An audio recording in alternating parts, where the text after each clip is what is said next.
Si basa lisan dipilampah make lambang sora omongan. Ada komunikasi basa tulis dipilampah make lambang aksara.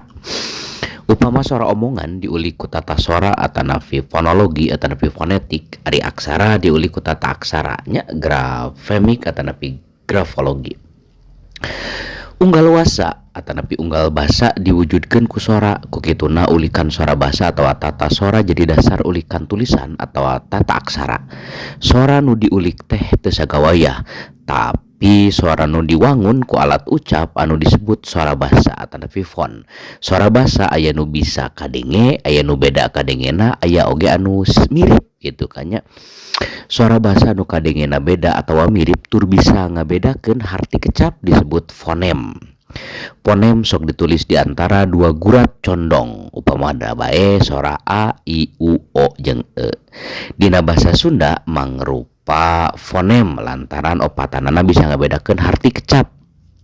Itu lamun contoh nama dina kecap batak, batik, batuk, batok, batak gitu. Fonem dina bahasa Sunda bisa mibanda rupa-rupa ucapan luyu jeung tempatna dina engang atawa kecap. Ilaharna teu ngabedakeun harti.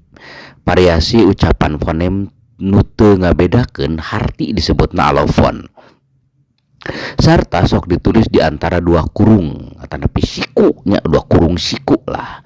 Upamana wae suara o dipake dina kecap boboko jeung dina kecap noong aya bedana.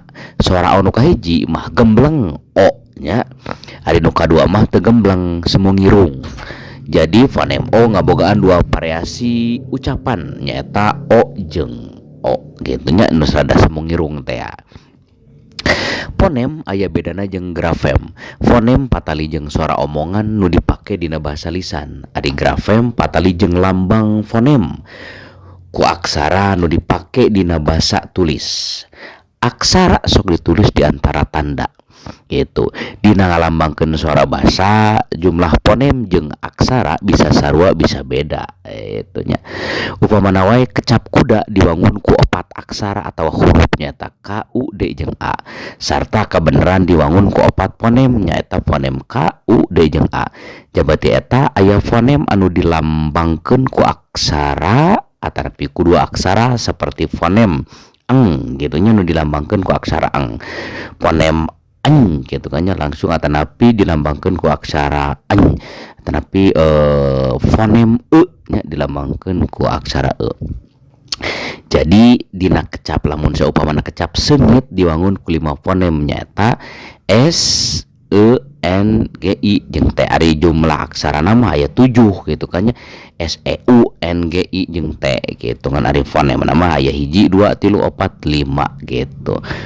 Nah, suara omongan atau fonem aya nu wujudna bisa katangen, aya nu henteu. Suara omongan anu wujudna katangen tur bisa dipisah-pisah disebut suara segmental atanapi kauni. Ari suara omongan anu teu bisa katangen tur rada hese dipisah-pisahkeunna disebut suara suprasegmental atanapi suara prosodi gitu nya, atanapi tanuni itu. Dumasar kana aya jeung teu hahalang dina waktu ngucapkeunana. Fonem segmental bisa diwincik jadi dua rupa nyata, vokal atanapi suara jeung konsonan. Nah, salajengna nu engke bakal medar ngeunaan vokal jeung konsonannya dugi ka dieu heula we heula. Atur nuhun.